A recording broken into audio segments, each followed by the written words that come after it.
You're tuned into Rinse TV. I'm Julia Denuga, and I'm about to sit down with Megaman from the So Solid crew. The guys are readying for a 7-date reunion tour, kicking off here at the indigO2 on the 21st of March to a sold-out audience. These guys are responsible for a crucial change in our UK music scene. It's a scene that we're now all a part of, but more importantly, it's a scene that is an integral part of who we all are. And it started here with the So Solid crew. I ain't got no time to smoke this, hold this. Yo G, go by in a black top TT. Megaman, camera 2 gets easy. Seeing stars and they still wanna chat me, say come step 2. So we are here, I'm here with Megaman. We've had a bit of a chat, but we're going to talk more in depth. It's not going to be a quiz or anything. That's fine, okay. But I will ask you a few random questions. Yeah. So starting from the beginning, you guys are obviously, So Solid crew created the foundation of the music that we listen to today. And at the time, obviously, it's a bit difficult for you to see the future and to see 2013 and think this is what we would have done. But sitting here today now, what would you say is a direct kind of result of what you guys did 10 years ago?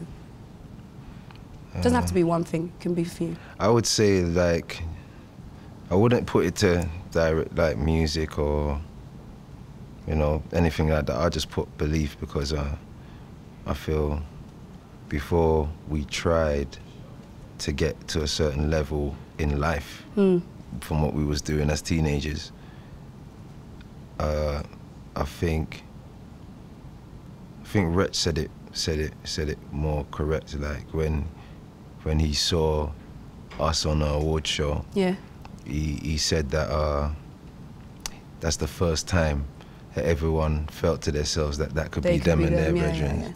That's so very true.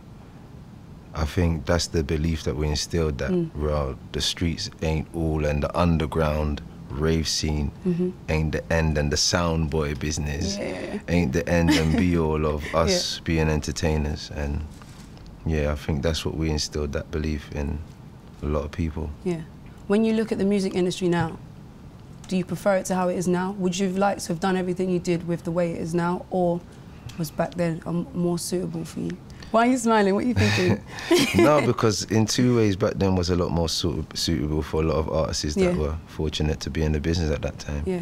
But now it's still more interesting, because you have to be somewhat of a genius to make it. Definitely. It's still not as easy as it was back then.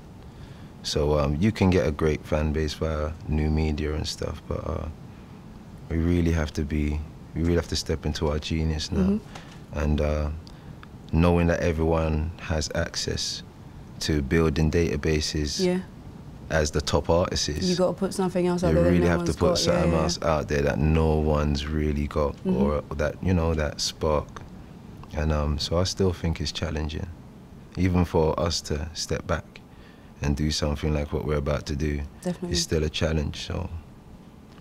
So when you look at the way the music industry is now, and it's a lot more open, like you said, everybody can build databases.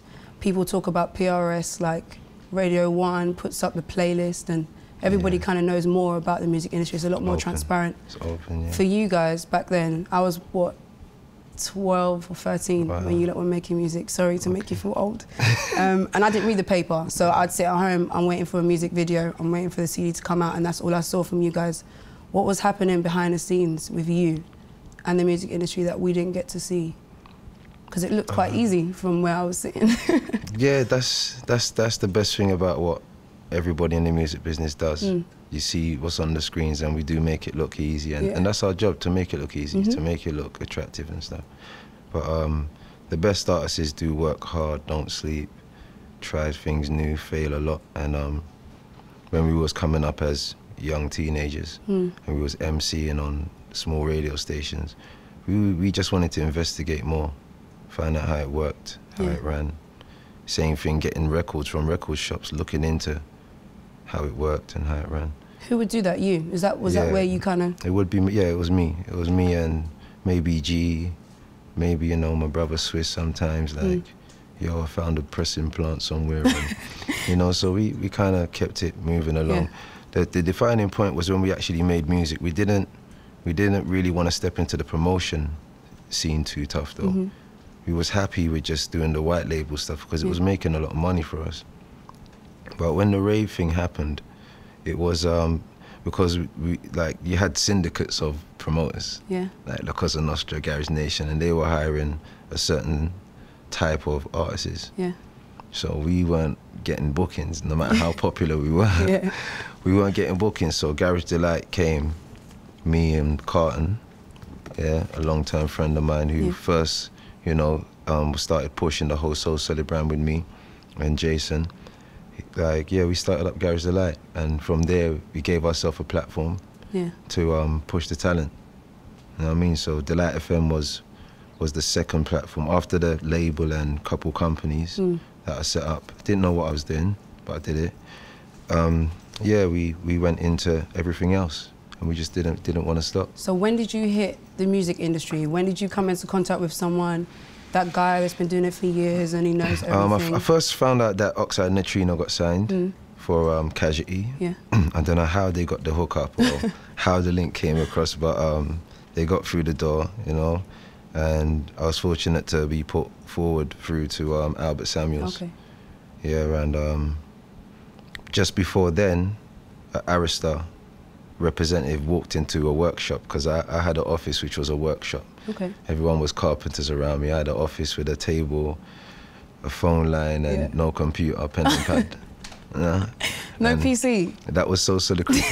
That was Soul Solid Crew Productions. You had a pocket pad and a pen. Cool. And those times I just had to do it with a little 400 and something pounds I had. You know what I mean? And I was just taking bookings for everyone. You know what I mean? Romeos and everyone, signed them to the agency. I said, bro, do I need an agency? Let me quickly make one. You know what I mean? So I've done all those quick little things and done it recklessly, really. But that's when Arista representative walked in and showed us a contract of like 20 grand. What did you say? Thanks? Nah. No? Those times there was a lot of money being made. You know what I mean? If you were selling 10,000 units of white labels, and you was already getting bookings, and you know you're putting on your own events. Events cost money to do those times. So when you're making a certain amount of money, you don't really think that that's enough, regardless whether you spent £100 to make the song or not. Of course. You know what I mean? Your value kind of bumps up with your mind and your ideas. So I think that was the defining time. Walked into Albert's office. Albert heard, oh no, that's the word. I said, it's the biggest tune. And he said, I don't get it. What did you say? He said, it's not going to happen. I don't see it. I said, you know what? Give it a couple months, man. You back. So I left, I got a phone call a couple months, and he said, you all right? And that was it. Everything started from there. And from that day, what did you think? What was your, like, in your head, what were you thinking? What was next for you? Didn't know. All I knew is that I was just more happy with being signed and in a deal and shooting a video on my ends, and you know, the business mind was there before that side. So I didn't like trying.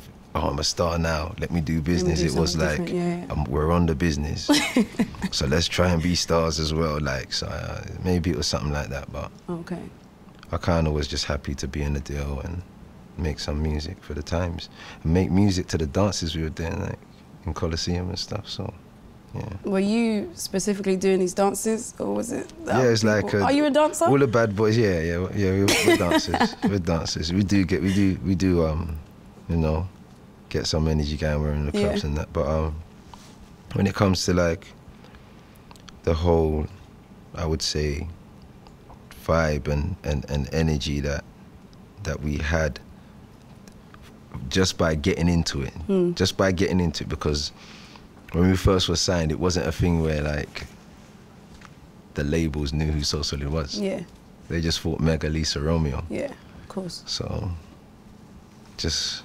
that platform there, man, that was real surprising for me, man. I was happy with that. So when you are a part of something, especially from the stance that you were, it's always hard for you to see the outside, and it's when you're sitting down and you're making 21 seconds and you're making, oh no, you can't see from the outside what it's like. Has there been a real genuine moment where you've stepped outside and seen that they don't know means this to someone, or do you know what I mean, like a tune actually means something to someone else? Has there been a moment where you've actually finally been able to see what your tracks have done for other people? Genuinely? Only up to the last few years. Really? Yeah, genuinely. Why? I don't know. What have you been doing? Have you been hiding? No, like you experience it on like bare different levels. Like you go to the clubs, you see the fans, you see the ravers, you hear your boys talking about it. Yeah, it's just the biggest tune, it's still going. You hear all of that. Yeah. But it only actually sinks in, like as time passes. Yeah, of course. You know what I mean? And yeah, genuinely over the past few years. You've seen it more.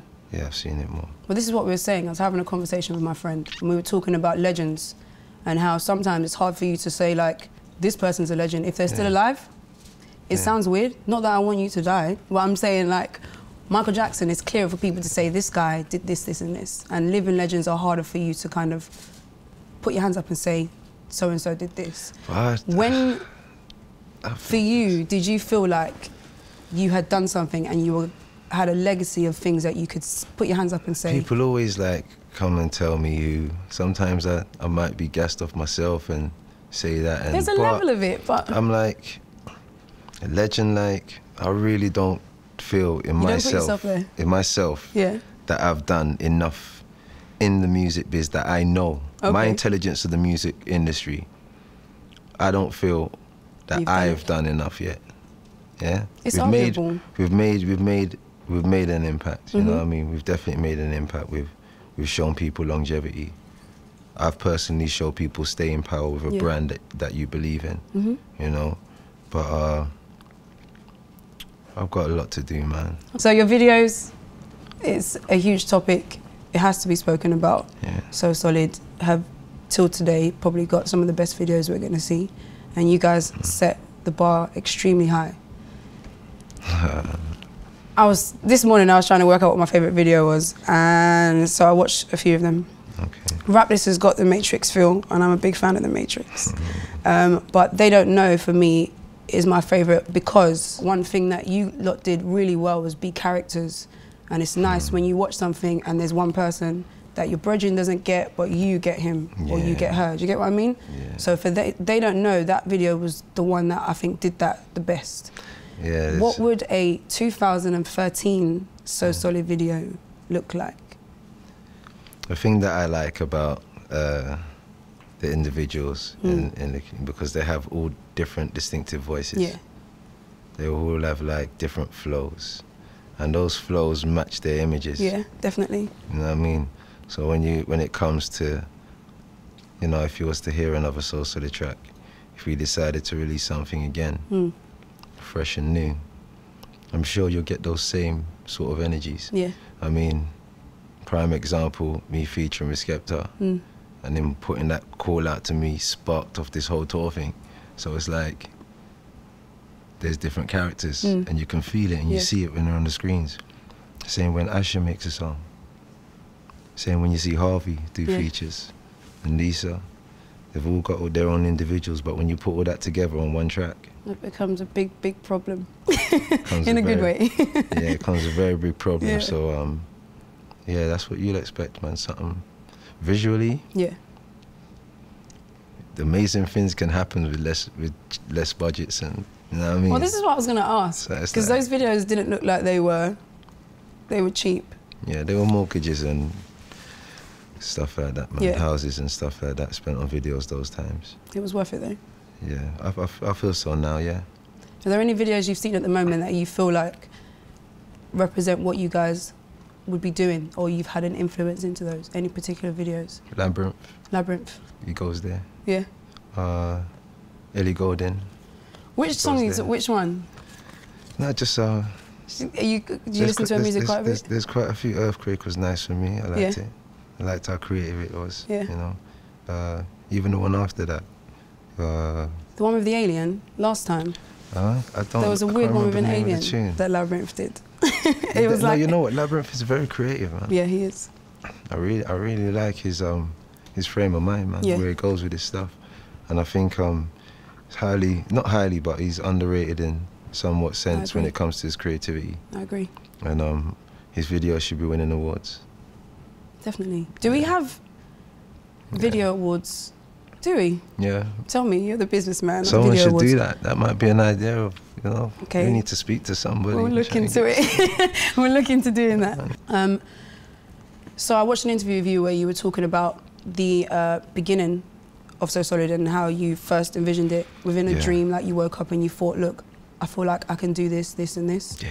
And you went forward with it. Yeah. What do you wake up with now? When you wake up, what are the dreams that you have now? What are the new challenges you have now? What's driving you to do what you're doing today?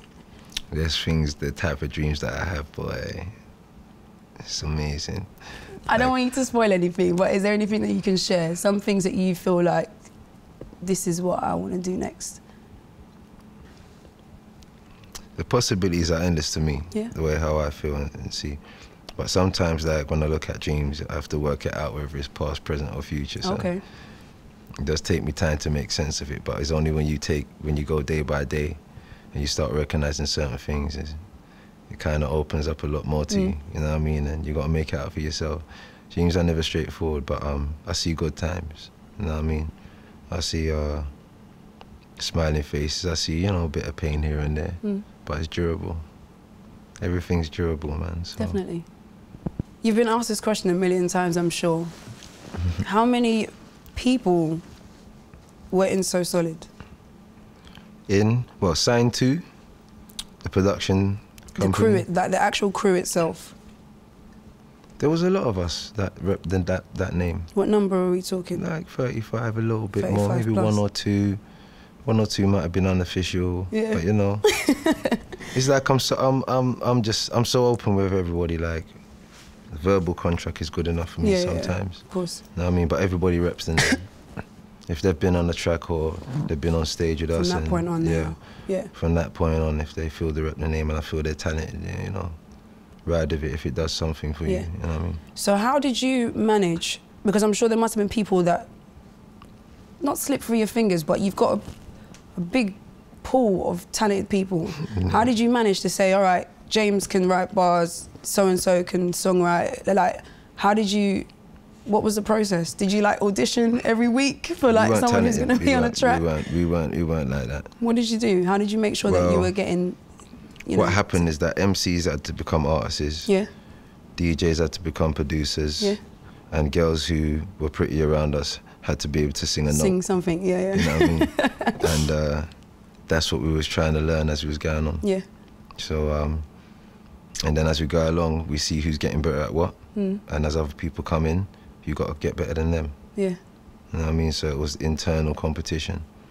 But there's lyricists, there's people that are gifted lyrically. You know what I mean? But there's not a lot of people that can make good songs and put it together. Yeah. And I think that was like the core of what I had to do. Kind of not say I couldn't make a song, because Shabs could make great music, you know. Swiss could make a great song. Yeah. But when we actually look over it with other eyes, people would rely on Mega to be like, is that the one? That, you know what I mean? And that was my job. You did a good job. I think so. Just in case you didn't know. Sometimes. Yeah. I think I won more than I lost, so. Really? Yeah, when it comes to the charts and How stuff much like more? that. A lot more. Yeah? Yeah, a lot, man. Have you got any do-overs, any decisions you made and you think, wish I didn't do that, wish I didn't go with that one? Maybe So Grammy. Yeah? Maybe So Grammy. Okay. Yeah.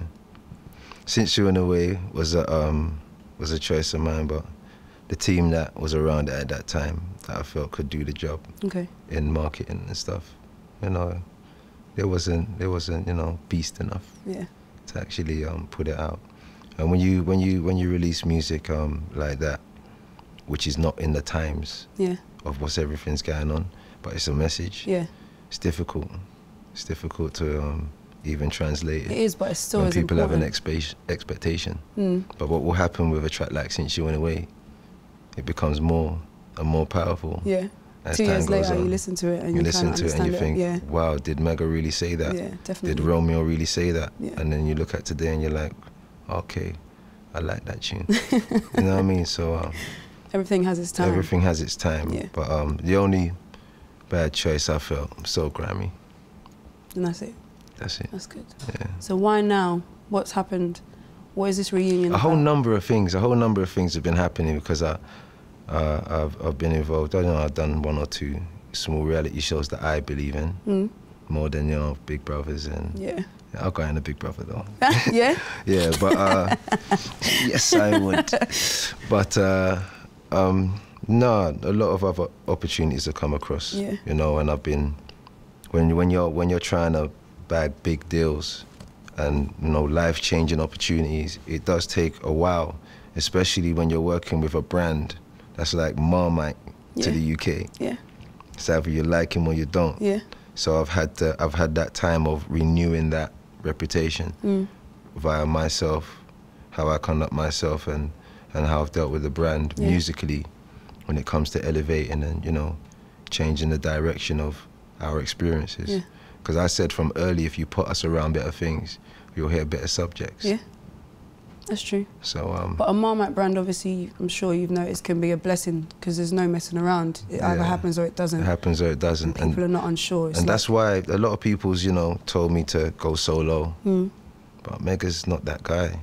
You like having your people around? Yeah, I grew up in a house where all of us slept in one bed. Yeah. So that's a you deep Caribbean like upbringing, you know what I mean? Yeah.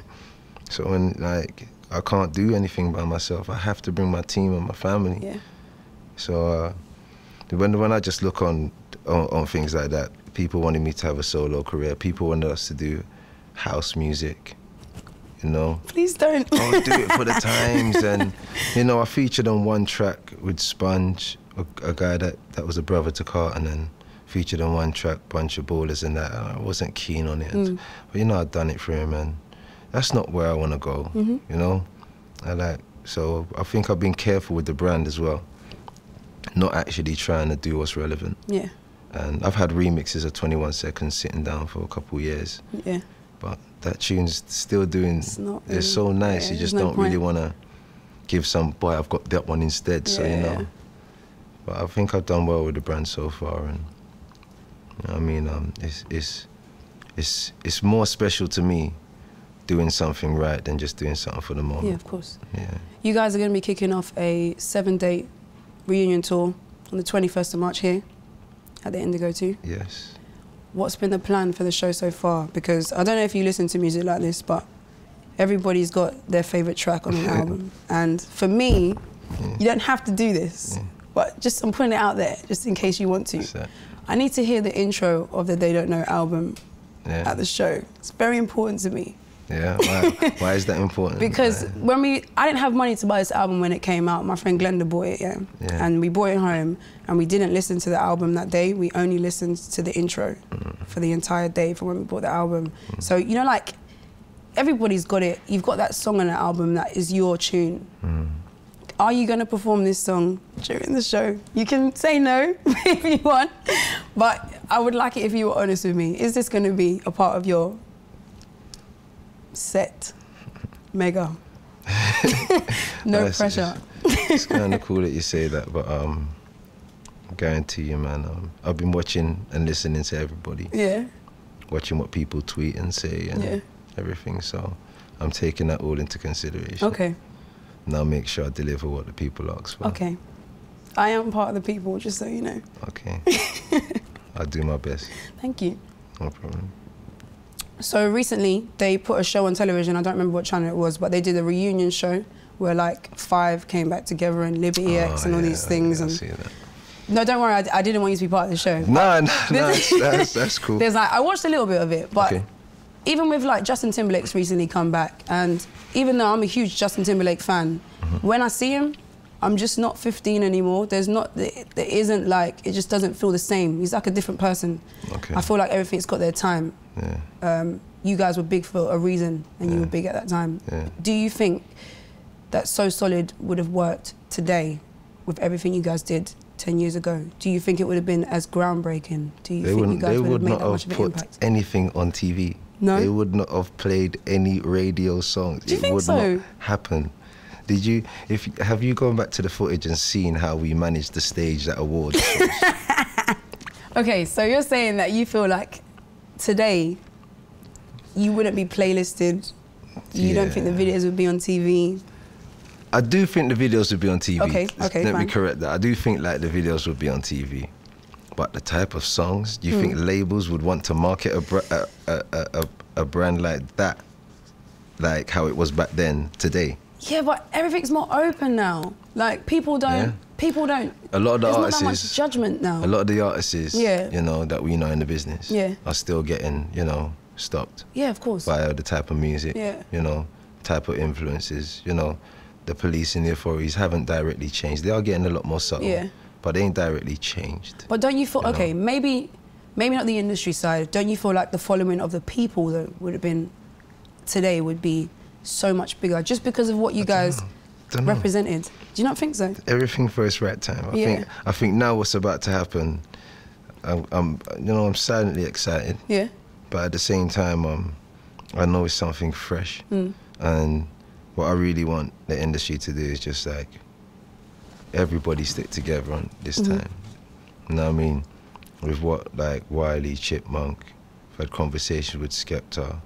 You know what I mean? It's like there's a lot of godfathers in this business, kings in this game that have really pushed the whole genre of music hard, regardless. And it's that time now where we've seen the Americans, how they've connected business-wise and how they've networked and stuff like that. And it's a template. Don't be shy of the template. I do feel that you were saying about Justin Timberlake and stuff, you don't feel the same. But we're from the UK. Yeah. And we ain't made that step to go and take opportunities in the States or anything like that from the UK. So obviously, I think because we've kind of kept that side, the British side to music, whether it was rap, R&B or garage and stuff, we kept that. I think it's more personal to us.